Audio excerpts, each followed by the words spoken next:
Hello friends, welcome back to our channel. ఈరోజు వీడియోలో veg fish ఫ్రైని ఎలా తయారు చేయాలో షేర్ చేస్తానండి.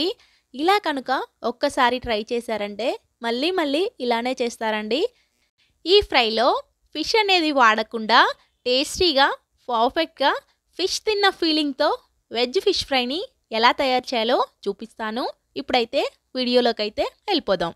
ముందుగా ఒక మిక్సింగ్ బౌల్ తీసుకొని 1 స్పూన్ బియ్యపిండి, 1 స్పూన్ మైదా పిండి, అలానే కొద్దిగా అల్లం వెల్లుల్లి పేస్టు, కొద్దిగా పసుపు, టేస్ట్కి సరిపడా సాల్టు, అలానే 1 స్పూన్ వరకు కారం, 1/2 స్పూన్ ధనియాల పొడి, అలానే 1/4 స్పూన్ జీలకర్ర పొడి, 1 స్పూన్ గరం మసాలా పొడి కూడా వేసుకోవాలి.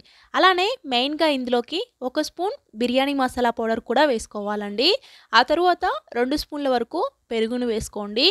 అలానే 1/2 చెక్క వరకు లెమన్ కూడా పిండుకోవాలి.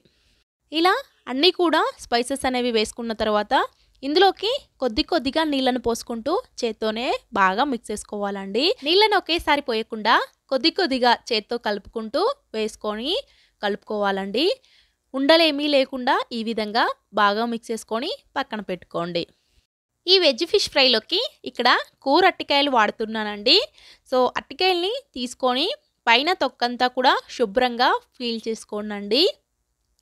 మీరు ఎక్కువ క్వాంటిటీలో చేసుకోవాలంటే కొంచెం పిండిని ఎక్కువగా కలుపుకొని పెట్టుకోవాలి.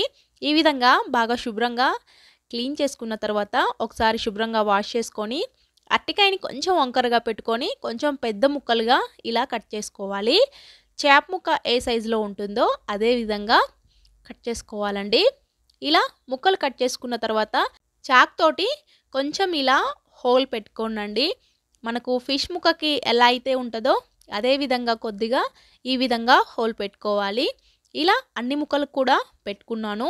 ఇప్పుడు వీటిని ఇలానే ఉంచకుండా వాటర్లో కొద్దిగా సాల్ట్ వేసుకొని ఈ వాటర్లో వేసారంటే ఈ ముక్కలు అనేవి నల్లగా అవ్వకుండా ఉంటాయండి. ఎప్పుడైనా సరే ఇలా ఎక్కువ మొత్తంలో కట్ చేసుకోవాలి అన్నప్పుడు వాటర్లో వేసారంటే నల్లగా అవ్వవు. ఇలా కట్ చేసుకున్న ఈ ముక్కల్ని వాటర్లోనే ఉంచకుండా ఏదైనా ప్లేట్లోకి పక్కన పెట్టుకోండి.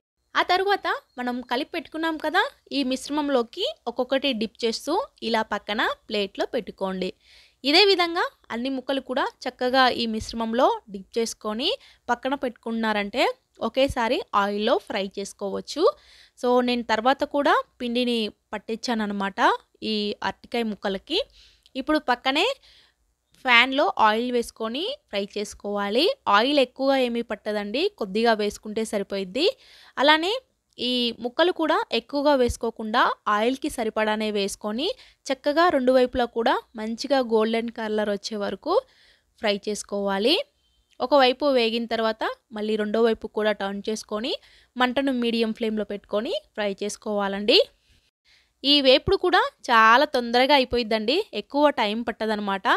సో మనకు ఫిష్ ఫ్రై అనేది కొంచెం ముక్క వేగడానికి టైం పట్టిద్ది, కాకపోతే ఇది చాలా తొందరగానే అయిపోయిద్దండి. సో ఇలా మంచిగా రెండు వైపులా కూడా ఆయిల్లోనే తిప్పుకుంటూ ఫ్రై చేసుకోవాలి. ఈ విధంగా ఫ్రై అయితే సరిపోయిద్దండి. పక్కన ఏదైనా ప్లేట్లోకి తీసుకొని పెట్టుకోవడమే. ఇదే విధంగా తర్వాత ముక్కల్ని కూడా చక్కగా ఫ్రై చేసుకున్నానండి. అరటికాయని ఇష్టపడని పిల్లలకి ఒక్కసారి ఈ విధంగా ఫ్రై చేసి పెట్టండి, చాలా ఇష్టంగా తింటారు. అలానే మళ్ళీ మళ్ళీ చేయమని కూడా అడుగుతారు. అంత బాగుంటుందండి. పైన క్రిస్పీగా, లోపల తింటుంటే టేస్ట్ కూడా చాలా బాగుంటుంది. ఫిష్ తిన్న ఫీలింగ్ అయితే వస్తుందండి. చూసారు కదా, నాకైతే ఇన్ని ముక్కల దాకా అయినాయి అనమాట. సో మీరు కూడా డెఫినెట్గా ఒకసారి అయితే ఇలా ట్రై చేయండి, చాలా బాగుంటుంది ఈ వేపుడు. అరటికాయ అంటే ఇష్టం లేని పిల్లలు కూడా బాగా తింటారండి. మళ్ళీ మళ్ళీ ఇలానే చేయమనేసి అడుగుతారనమాట. ఇంటికి ఎవరైనా గెస్ట్లు వచ్చినప్పుడు ఇలా కానీ చేశారంటే నిజంగానే ఫిష్ ఫ్రై అనేసి నమ్మేస్తారనమాట. టేస్ట్ కూడా చాలా బాగుంటుంది. డెఫినెట్గా ఒకసారి అయితే ట్రై చేయండి. మరి వీడియో చూశారు కదా, కొత్తగా మన ఛానల్ని చూస్తున్న వాళ్ళు సబ్స్క్రైబ్ చేయడం మర్చిపోవద్దు. వీడియోని లైక్ చేయండి. అలానే మరొక మంచి వీడియోతో మీ ముందుంటాను. Bye bye.